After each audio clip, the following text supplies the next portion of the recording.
Uz brīdi ieklausīsimies Dieva vārdā, kas ir pierakstīts turpat, kur lasījām no Jāņa evaņģēlija 18. nodaļas, un lasīsim no 37. līdz 38. pantam. Tad Pilāts viņam sacīja, tad tu tomēr esi ķēniņš. Jēzus atbildēja, tu pareizi saki, es esmu ķēniņš, tāpēc es esmu dzimis un pasaulē nācis, lai apliecinātu patiesību. Ik viens, kas ir no patiesības, dzird manu balsi. Pilāts viņam saka, kas ir patiesība? Un to sacījis, viņš atkal izgāja ārā pie jūdiem un saka viņiem, es nekādas vainas pie viņa neatrodu. Āmen. Paldies, Tev, Dievs, par to, ka mums Tu esi atstājis savu vārdu un devis savu dēlu Jēzus Kristu, kurš mēs Golgātā pie krusta mūsu grēku dēļ. Un Tēvs palīdz mums arī šo vārdu izprast un to, kas ir patiesība. Jēzus tiešām, kad tas vārds nav tik vienkārši tur rakstīts, bet tas ir ar pamatu mūsu dzīvē, mūsu iedrošina, un Tēvs pār visam es lūdzu arī Tavu svētību Raivim par to, ko viņš sagatavojas, ka tas ir vārds uz mūsu sirdīm un katram vienam klausītājiem. Tēvs, paldies par to, ka Tu mūs tik ļoti, ļoti mīli un māci. Āmen. Āmen. Amen. Variet apsēsties, lūdzu.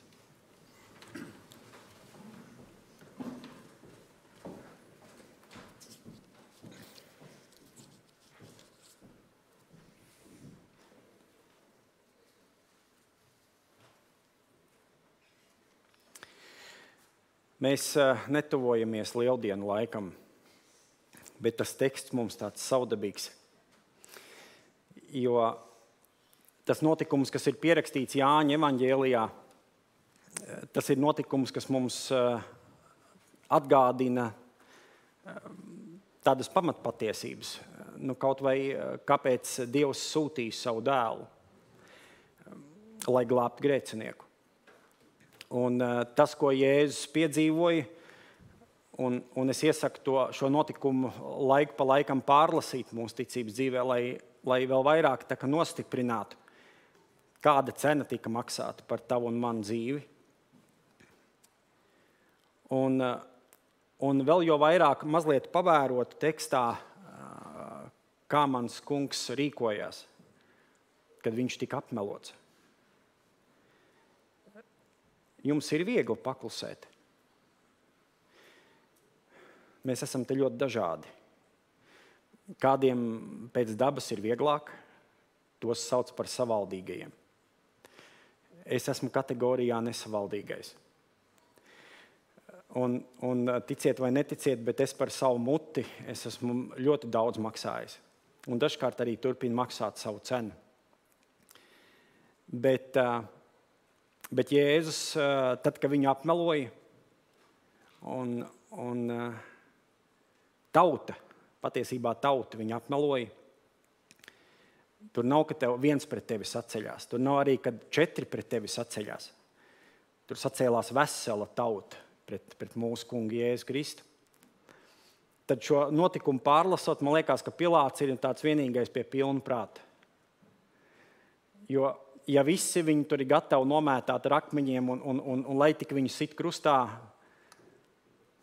Pilāts kā tāds tautas vadītājs mazliet ar tādu pietāti, jo viņš ir vienīgais, kas atzīst, ka pie viņa nav nekādas vainas. Tam, kuram būtu jāsoda, tam, no kurā lēmuma, piepildīsies Jēzus turpmākās stundas, viņš saka, es pie viņa nekādu vainu neatrodu. Un ja mēs uz brīdi varam tādā klusībā šo domu pārdomāt, tad šis Pilāta jautājums, ko viņš reiz jautāja Jēzum, proti, kas ir patiesība? Tas bija jautājums, un šis mums ir jāatcerās, ka šis bija jautājums, kas neizskanēja no meklējošas sirds. Es domāju, ka Pilātam lielos vilcienos bija vienalga. Viņš nejautā šo jautājumu tāpēc, ka viņš patiesi vēlētos noskaidrot, kas ir patiesība.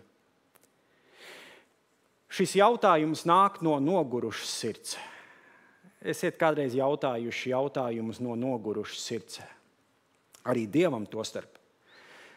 Nevis tāpēc, ka tu gribētu zināt, bet reizēm varbūt arī tāda ķeksīša pēc. Un Pilāts, manuprāt, Pilāts šajā brīdī ir iekāpis tajās kurpēs, proti, ka tas nav jautājums, kas izriet no meklējošas sirds, bet no nogurušas sirds. Un kas tad bija šī nogurušā sirds Pilāta kontekstā? Tā bija tāda sirds, kas īsti pats vairs netic, vai ir patiesība. Apkārt tauta satrakojusies, nostājusies pret vienu cilvēku, Dieva dēlu. Es domāju, ka liela daļa pat neapjauta, pret ko viņi bija sacēlušies. Un tomēr, ziniet, kas ir saudabīgi? Ka patiesība stāv Pilāta priekšā. Es nezinu, vai Pilāts to tā apjauta, vai bija tāds mirklis tajā viņu, manuprāt, neilgā sarunā, ka Pilāts apjaustu patiesību, taču ir manā acu priekšā. Bet patiesība nevis kā kaut kāda ideja vai ideoloģija, arī ne kā tāda teorija, bet patiesība kā persona, proti pats Kristus. Šodien mēs dzīvojam laikmetā, kurā šis jautājums atskan no jauna. Tikai ļoti daudzos un dažādos veidos, dažādos locījumos. Man ir informācija, bet trūkst gudrības. Mums ir viedokļi, bet trūkst analizētas domāšanas. Mēs šodien dzīvojam sabiedrībā, kur katrs runā, bet reti kurš klausās. Un atnākot uz dievkalpojumu, lai kur tu šobrīd atrastos savā garīgajā dzīvē vai meklējumos, tu sev vari pajautāt, vai tu esi tas, kurš klausās. Jo klausīties nevienmēr nozīmē, ka tu gribi dzirdēt. Mēs klausāmies tāpēc, ka Dievs mums ir devis spēju dzirdēt. Pagājušā nedēļā noskatījos vienu video klipu, kur 4 cilvēki, 2 puiši un 2 meitenes kopā dzied 2 dažādas dziesmas. Es nezinu, kā viņi to var dabūt gatavu. Man būs jāparunā ar tevi pēc dievkalpojuma. Tu jau zināsi. Viena dzied vienu dziesmu, un otra dzied, un viņi to dara kopā. Un es gribu saklausīt. Un man tā viena dziesma patīk labāk, un tā otru man bija nezināma. Un man vienbrīd palika pat kaitinoši, ka es gribu dzirdēt to dziesmu. Nu, skaista dziesma, bet grūti ir dzirdēt, jo tie otri dzied virsū savu dziesmu. Ja? Un gatavojoties dievkalpojumam, man liekas, ka šobrīd mēs esam kaut kur šajā pasaulē, kaut kas ir līdzīgs. Apkārt tik daudz trokšņi, reizēm jau arī dievkalpojumā. Mūsos ir daudz trokšņi. Daudz skaņas, daudzas patiesības, ko mēs esam saklausījušies apkārt. Un ir jautājums, vai es šodien spēju dzirdēt. Kas tad tev ir jādzird dievkalpojumā? Ko tavs Dievs tev grib pateikt? Nevis ko mācītājs, nevis ko cilvēki tev grib pateikt, bet ko tavs Dievs tev grib pateikt. Cauri saviem bērniem. Ne? Un tur ir vajadzīga tāda spēja, kā klausīties. Jo katrs runā, bet reti kurš klausās. Un šajā troksnī, un varētu arī sacīt laikmetā, kur visi zina visu, mēs esam pazaudējuši to, kas savu laiku bija cilvēkam gods. Domāt un meklēt patiesību Dievu priekšā. Domāt pašiem un pašiem meklēt patiesību Dievu priekšā. Nevis pieņemt patiesības un puspatiesības, kur kāds runā skaļāk un kāds runā klusāk, un tam, kuriem skaļāka balss un vairāk drosmes, tas saka, man ir patiesība, un tad mēs tikai vienkārši noklausamies un sakam, jā, tā ir.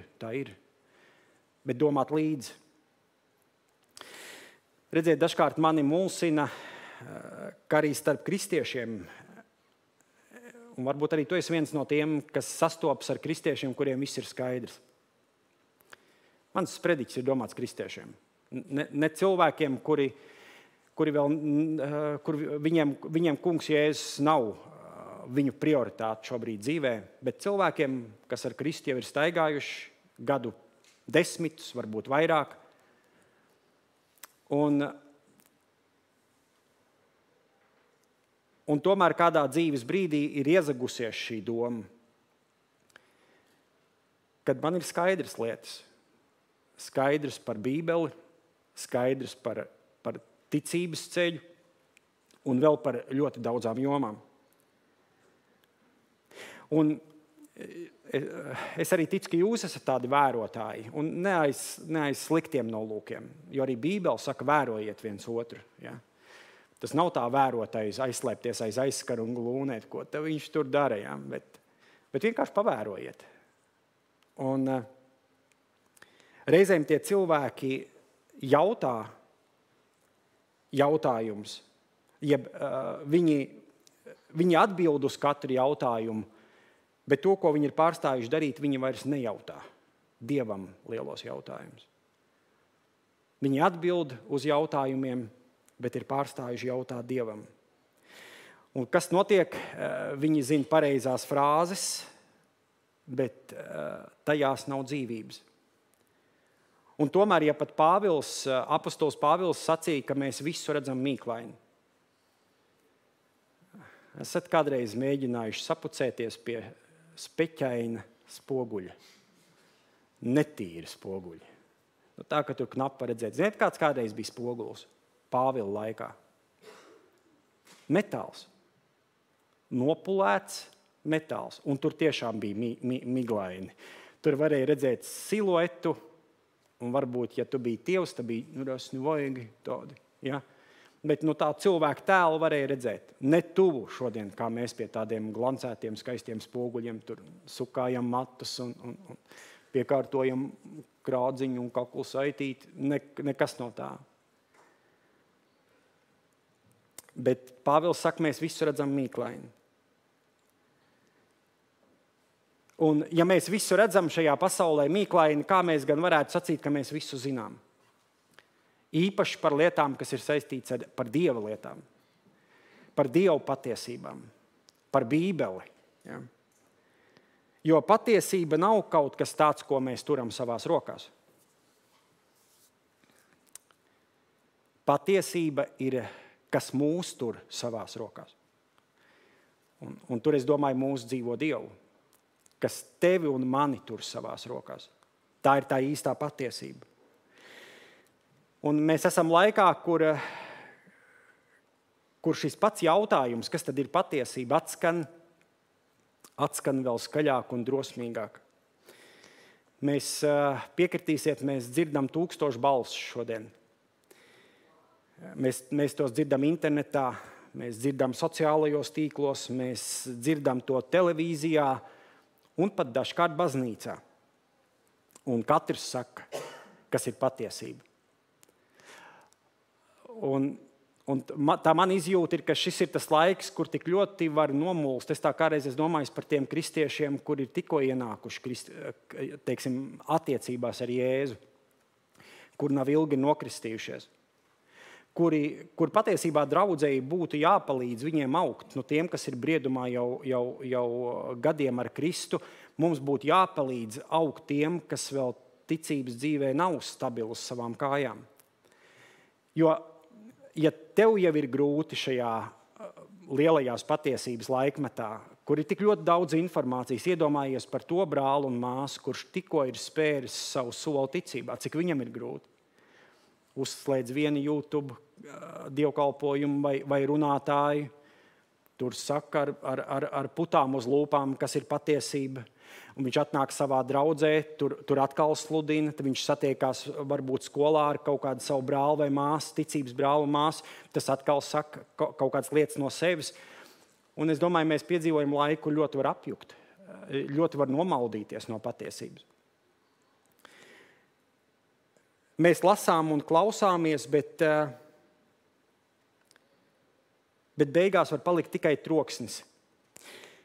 Un šajā troksnī, kurā mēs dzīvojam, ir ļoti grūti saklausīt Dieva skaidro balsi. Un ko tad saka, kāda ir Dieva skaidrā balss? Viņi saka, es esmu patiesība. Jēzus sacītie vārdi Pilātam. Es esmu patiesība. Jo redziet, ticība nav enciklopēdija. Ticība ir dzīves attiecības ar dzīvu Dievu. Un katrās attiecībās, arī savstarpējās cilvēka attiecībās ir noslēpums, ir atklāšanās un ir uzticēšanās.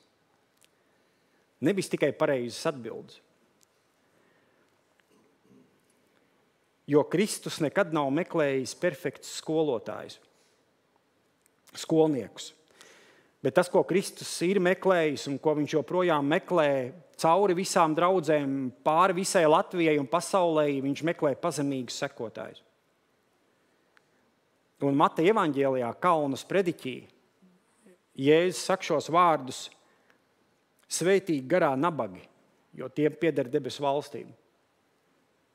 Kas tad ir garā nabaks? Garā nabaks nav tāds, kuram nekas dzīvē nepieder. Garā nabaks ir cilvēks, kurš saka, man atkal un atkal vajag Dievu klātbūtni.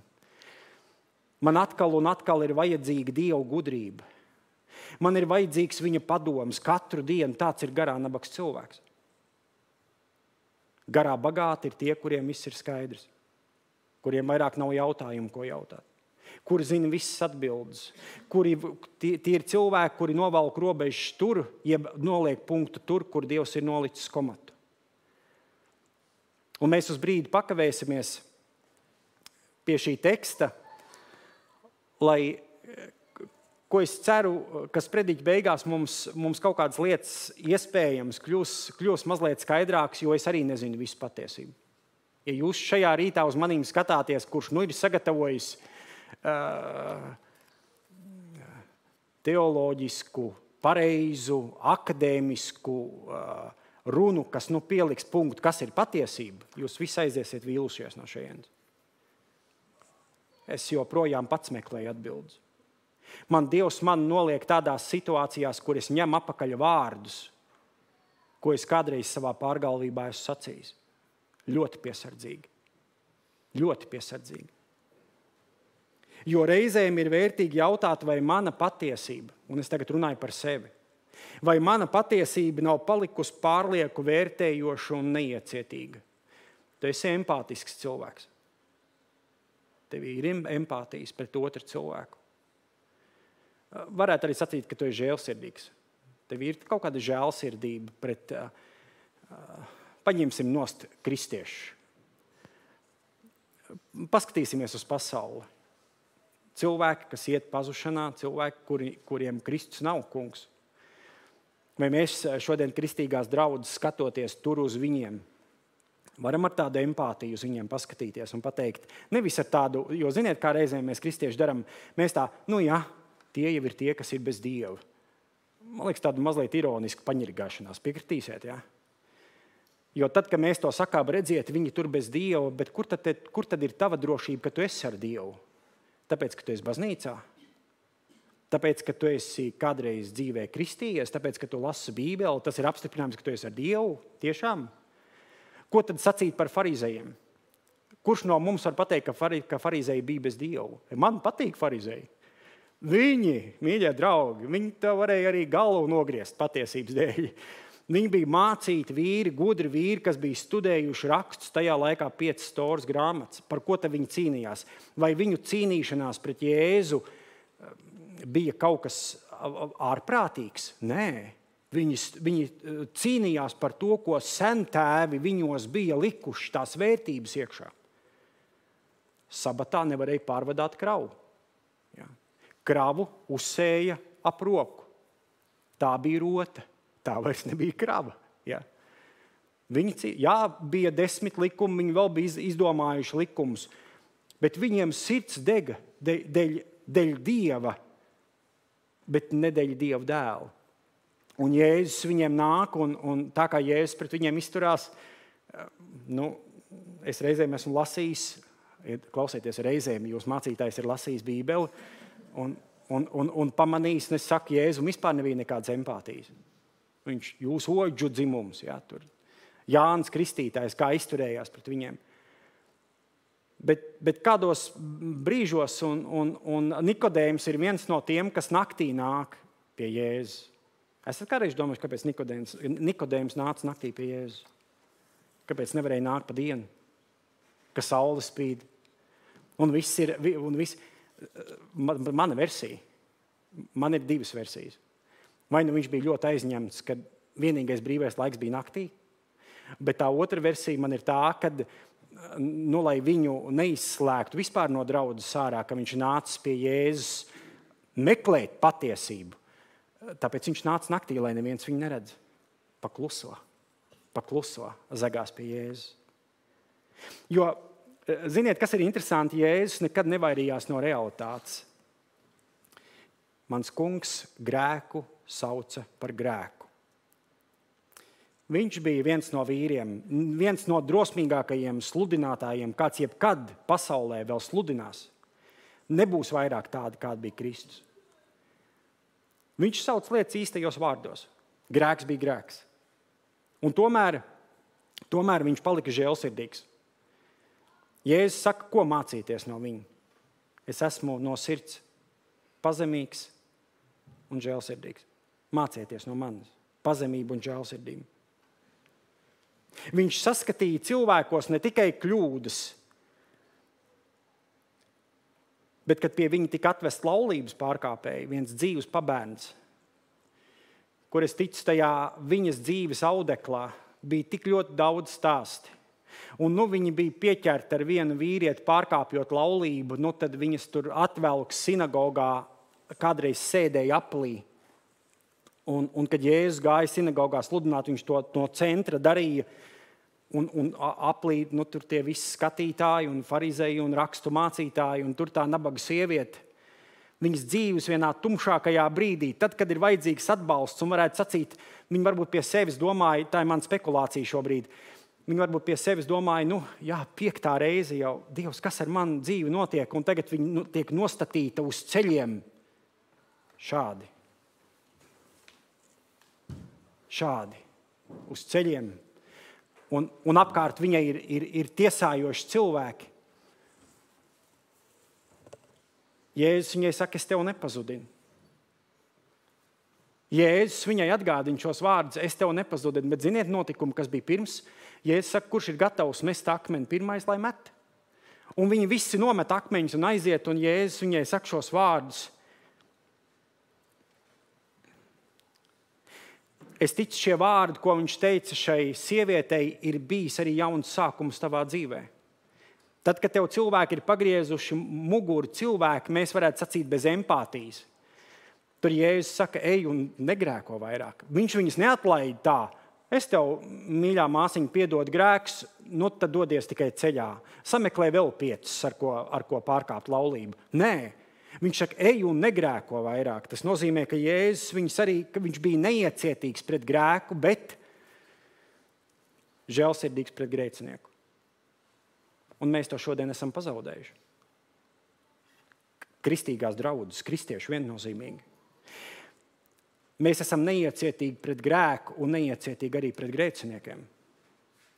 Tāpēc mums ir jāskatās tostarp arī savās draudzēs, kas notiek ar cilvēkiem, kuri varbūt grēko skaļāk. Varētu teikt, viņi ir tie redzamākie. Ja? Tur dievkalpojumā iziet ārā un uzpīpē papirosu. Nav šeit priekulē neviens tāds. Es neesmu redzējis, vismaz no baptistiem, nē. Vēl jau gadiem ir kādi gadījumi, kur cilvēks ir baznīcā un tad draudzes cilvēki viņu satiek uz ielas nedēļas vidū, ka tur varbūt mazliet alkohola dvinga un tā. Kā tu izturies pret tiem cilvēkiem? Pavērtē sevi. Vai sastopoties ar cilvēku, kurā tu redzi, ka viņš ir pārkāpējis, un tostarp arī tavs brālis Kristū vai māsa? Vai tev ir šī empātija?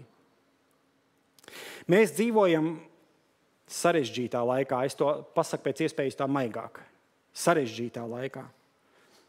Un man ir radusies sajūta un pārliecība, ka šodien reformācija, pārmaiņas, atmoda, sauc kā tu gribi, ir vajadzīgas pašās draudzēs. pašu Dievu bērnu starpā ir vajadzīgas lielās reformas, lielās pārmaiņas. Jo vērojot laiku, rodas sajūta, ka tieši mēs esam savstarpēji vislielākie ienaidnieki. Kāpēc vislielākie ienaidnieki? Patiesības dēļ, viedokļu dažādības dēļ. Un es viņus saucu, ka tie ir velna pirkstu nospiedumu uz kristietības audeklu. Velnam, mīļie draugi, ir izdevies. Viņam ir izdevies darbs, kāpēc viņš ir pasaulē un kāpēc viņš joprojām darbojas. Sēt melus un sakūdīt, jo kāda ir sātana taktika, ne jau aizsniegt cilvēks, kas ir pasaulē, kur Dievu nepazīst, pēc tiem viņam nav jākaro. Viņam ir vajadzīgas sirdis un sēt naidu un nesaprašanos ticīgo starpā. Un tad, kad velns tā izdara, man kādreiz viens brālis gadus atpakaļ sacīja, viņš teica, Raiva, atceries manas vārdus. Tad, kad kristieši sēž baznīcā, velns sēž uz kursteni un plaudē rokas. Man tajā brīdī tā mazliet šķērmi palika. Es domāju, ko tu ar to domā? Bet tā ir, mīļie draugi. Kad ikreiz, kad kristieši sanāk kopā un sēž baznīcā un notiek ķildes un notiek šķelšanās par patiesībām un viedokļiem, velns ir tas, kas uz skursteni aplaudē. Un viņš saka, man ir izdevies. Man ir izdevies tas, ko es esmu vēlējies. Pavērojiet internetu. Jūs cik vērojiet internetu? Sērfojiet internetā. Jums ir šitas te bezlimita internets. Bezlimita internets. Un tad, kad cilvēkam piešķir bezlimita internetu, tad, kad viņš to vēlās un tas nonāk viņa telefonā, tad mēs sērfojam. Tu vērtīgas lietas meklē internetā. Tu meklē tikai to, kas tev ir vajadzīgs. Vai arī skaties viss, kas nāk priekšā. Ziniet, kā ir ar mani? Vismaz pēdējā laikā es Dievam jautāju, kāpēc ar mani tā notiek, bet es atveru video, kas mani, skatos lietas, kas man atņem mieru. Jo ir jau tāda ziņkārība noskatīties līdz galam. Arī to, kas tev mazliet nepatīk, ir tā. Kad domā, kā tur tā runa beigsies, kā tur tā lieta tur beigsies. Un tu esi noklausījies 20 minūtes, un tev jau ir izšaut korķi, bet tu saki, vēl mazliet ir jāpaklausās. Es šodien tāpat kā jūs vēroju, kas notiek internetā. Ziniet, ka internets ir otra draudze. Cilvēki, kas svētdienās un ne tikai arī nedēļas gaitā klausās lietas, laiko lietas. Man liekas, ka nav šitā. Ir? YouTube'ā, man liekas, ir šitā. Tagad var uzlikt šitā un var uzlikt šitā. Es neesmu nevienu redzējis, kas liek. Esat kādreiz redzējuši, ka šitā uzliek to īkšķīt uz leju? Neesmu. Visiem patīk. Visiem patīk, ko tu runā. Tomēr, ziniet, ko es vēroju? Ne tik daudz, kas tiek runāts internetā. Es ļoti šķiroju, ko runā internetā. Arī tos, kuriem ir viss patiesība. Arī lielākos bļaustītājus, arī lielākos kliedzējus. Es ne to vēroju, ko viņi saka, es vēroju, kā kristieši izturās viens pret otru. Kā jums liekas, kā mēs izturamies viens pret otru internetā, komentāru sadaļā? No sirds pārpilnības mute runā. Reizēm tā runa nav bijusi tik traka, kādi tie komentāri tur ir. Ja? Un es vismaz redzu, ka to dara kristieši. Vismaz viņi runā par kristīgām lietām. Viņiem ir kaut kāda kristīga pārliecība. Un ziniet, patiesībā man sirds sāp. Es domāju, ko dara tie cilvēki, kas tā varbūt uziet virsū uz to video un pieslēdzās, un viņš domā, ārprāts, cik labi, ka es neesmu nevienā baznīcā. Cik labi, kad es pat neticu tam Dievam, jo ja šitā var plēsties, nebaidos tā vārdu, plēsties kristieši savā starpā internetu komentāru sadaļās, noniecināt, apmelot, tur noroku katoļus, noroku luterāņus, noroku baptistus, apmēram tā kā viens nāvis eņģelis ar izskaptu, un tikai atvēzējās, un tikai, ja. Man žēl skatīties uz to. Jo mums ir jādod gaisma, Kristus gaisma jānes pasaulē. Es domāju, ka mēs ar savu žulti jeb saviem komentāriem mūsu kungam godu mēs nedaram. Viennozīmīgi, ka nē. Jo sociālie tīkli un diskusijas ir pilni ar cilvēkiem, kas citē Bībeli. Bet ziniet, kur ir problēma? Viņi to dara nevis aiz mīlestības, jo es tur neredzu mīlestību. Viņi to dara aiz dusmām, tur ir ironija un tur ir spriedums. Un tad patiesība, kas bija domāta dziedināšanai, patiesība, kas bija domāta glābšanai, pārvēršās par ieroci, kas ievaino. Man ļoti mīļa nodaļa 1. Korintiešiem 13, kur Jēzus saka, kur Pāvils saka, ja es runātu ar cilvēku un eņģeļu mēlēm, bet man nav mīlestības, tad es esmu kā skanošs varš, un es esmu izvēlējies vienu citu tulkojumu, kas saka, man ļoti patīk, es pasvītroju, bet žvadzinošs zvārguls. Žvadzinošs zvārguls. Un man liekas, ka ar šiem žvadzinošiem žvārguļiem mūsu pasaule kļūst arvien piepildītāka. Žvadzina. Žvadzina no rīta līdz vēlam vakaram. Un kad patiesība kļūst skaļāka par mīlestību, tad tā vairs nav Dieva patiesība. Tā ir tikai cilvēka pārliecība ar reliģisku skaņu.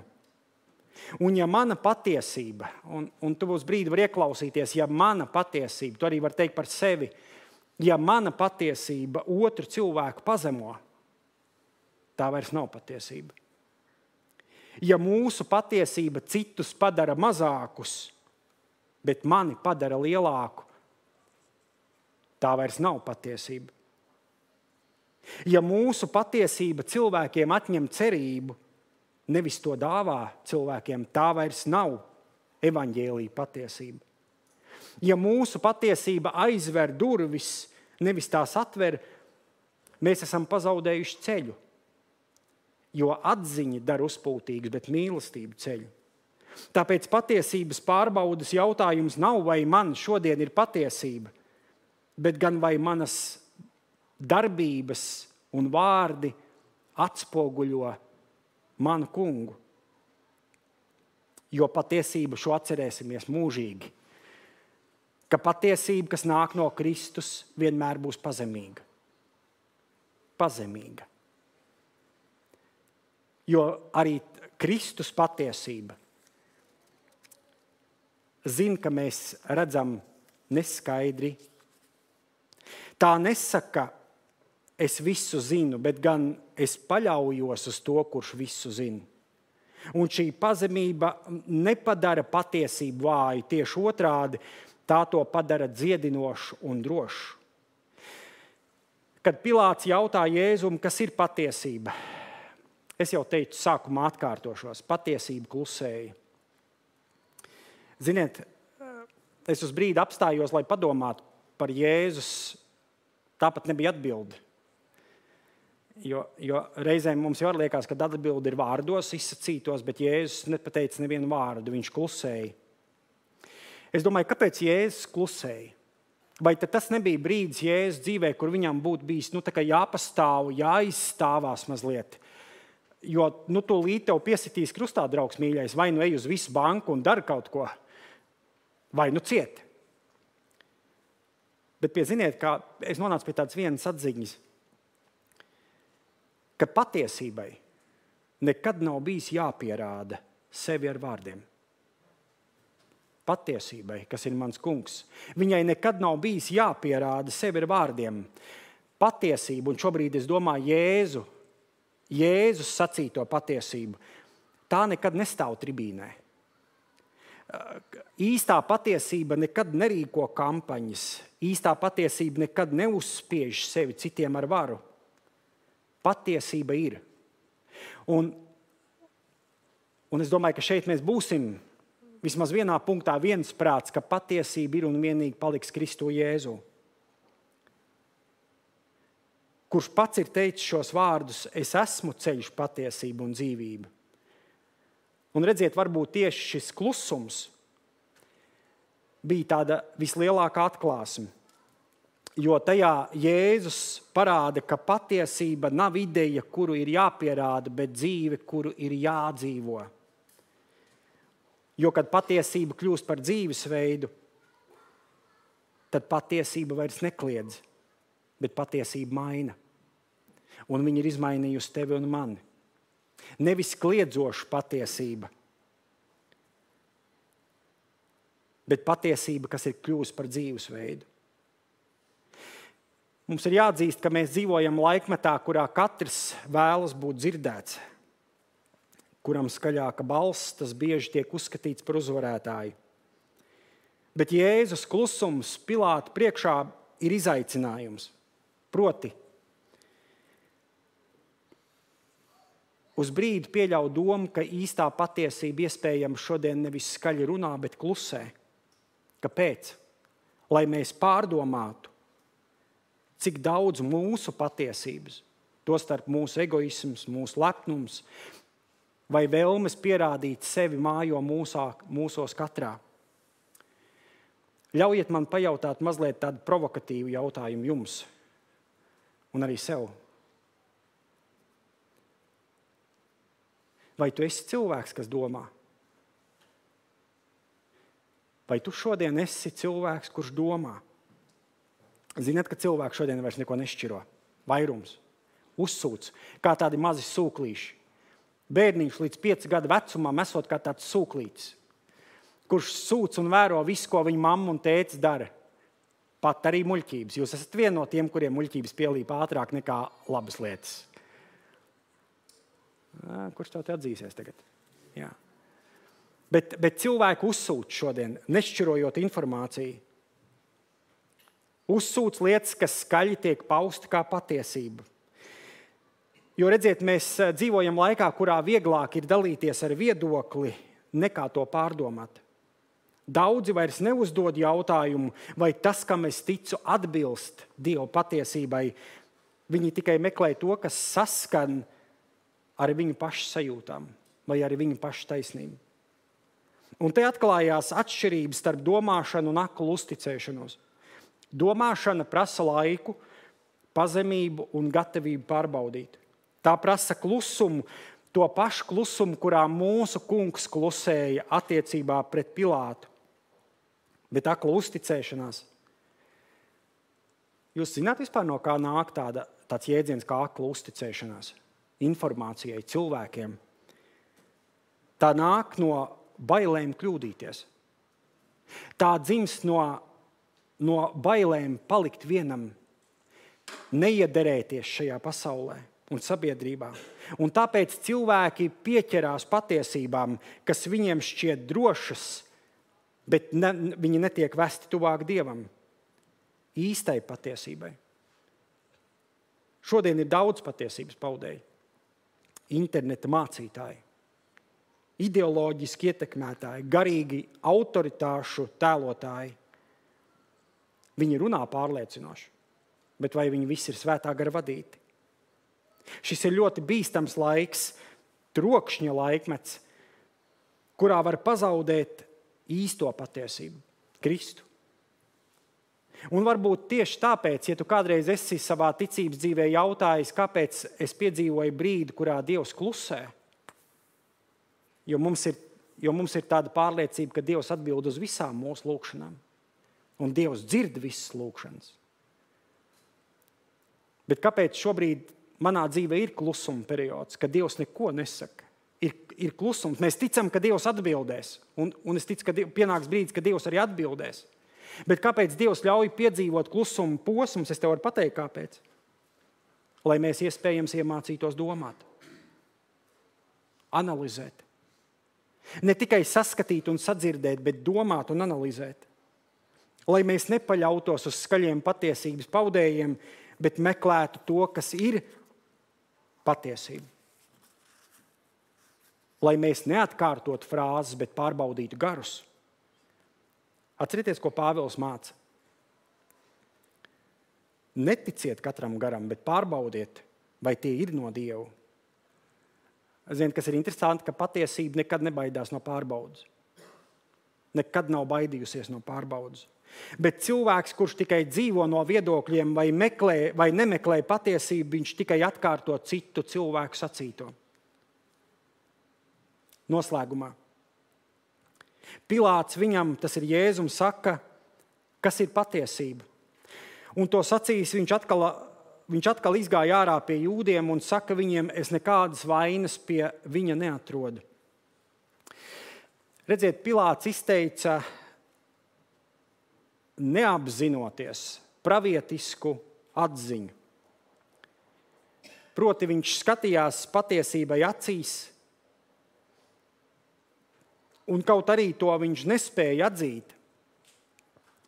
Viņa vārdi izskan kā apliecinājums visai pasaulē, proti, ka viņš pie patiesības nav atradis nekādu vainu. Es, kad to izlasīju, man tas likās paradoxāli, kad grēcīgs cilvēks pasludina nevainīgumu pašai patiesībai. Tā ir tāda klusa liecība visiem laikiem, proti, kad īstā patiesība nav apsūdzama, kad īstā patiesība nav apgāžama. Un ziniet, kas ir pats galvenais? Īstai patiesībai nekad nav vajadzīgs aizstāvis, ko mēs reizēm kristieši mēdzam darīt. Liekas, ka mēs tagad aizstāvam Jēzu, aizstāvam patiesību. Īstai patiesībai aizstāvība nekad nav bijusi vajadzīga. Un šodien, kad pasaulē valda neskaitāmas patiesības, kas vienu otru apstrīd, kas viena ar otru karo, šie vārdi atgādina, ka Dieva patiesība stāv pāri cilvēku tiesām. Cilvēki var tiesāt, var apšaubīt, var ignorēt, bet galu galā pie īstās patiesības nekāda vaina netiek atrasta, jo īstā patiesība ir tīra, nemainīga un taisna. Un cik simboliski Pilāts pēc šī jautājuma izgāja ārā. Un, manuprāt, Pilāta rīcība bija, es viņu saskatu kā tādu kulmināciju šim tekstam. Pilāts aizgāja projām. Viņš aizgāja prom no patiesības, kas stāvēja viņa priekšā. Un tas arī brīdinājums mums. Jo šodien vairums cilvēki dara tieši to pašu, ko darīja Pilāts. Uzdod lielus jautājumus, bet nepaliek pietiekami ilgi, lai dzirdētu atbildi. Uzdod lielus jautājumus Jēzum, bet nepaliek pietiekami ilgi, lai dzirdētu atbildi. Viņi aiziet. Viņi aiziet, pat nesadzirdējuši atbildi, kādu Dievs grib sniegt. Patiesība joprojām stāv mūsu priekšā, klusa, pazemīga, bet spožā veidā, un tas ir Kristus. Un viņā joprojām, pat pēc vairāk kā 2000 gadiem, nav atrasta vaina. Vaina ir tevī un manī. Vaina ir tevī un manī, mūsu spriedumos. Vaina ir manā lepnumā. Vaina ir manā paštaisnībā un galu galā manā steigā. Jo patiesība netiek apsūdzēta.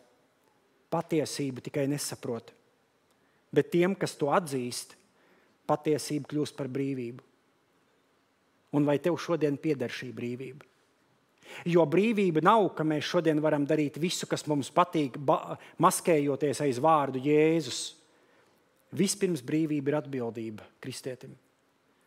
Atbildīgi dzīvot sava Dieva priekšā. Pēc būsim uzmanīgi, ko mēs šodien klausāmies. Būsim uzmanīgi pret visiem patiesības paudējiem, tostarp arī pret mani. Tāpēc es saku, ka nākat uz dievkalpojumu, ņemiet līdz Bībeles, pārbaudiet, ko es jums sludinu.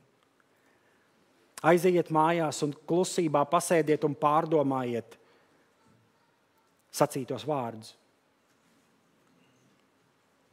Un meklējiet patiesību. Nevis pieķerieties ikvienam, kas runā šķietam patiesību. Lūksim Dievu.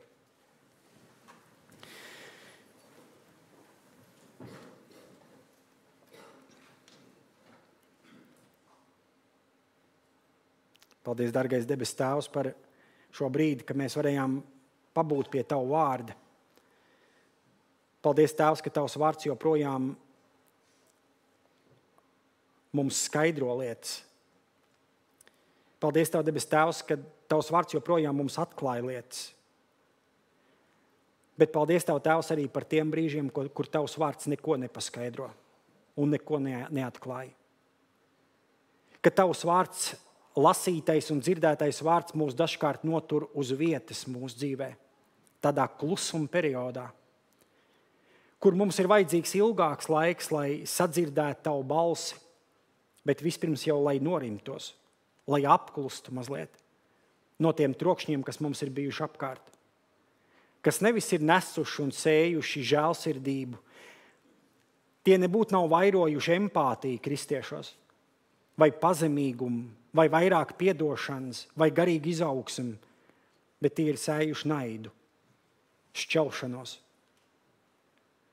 Debes Tēvs pasargā mūs no tādām patiesībām. No tādām patiesībām, kas vairs neizrāda žēlsirdību un nevairo mūsos pazemību, bet tikai sacelšanos un skriešanu vairāk tiem, kas vēlās publiku sev apkārt. Sekotājus. Tēvs, lai Tavu patiesība arī šajā brīdī ir tā, kas mūs māca un mūs pārveido vispirms jau līdzīgākus Tev, Tavam vārdam, Tavai būtībai, Tavam tēlam. Jēzu vadi mūs arī uz to turpmāk. Tavā vārdā. Āmen.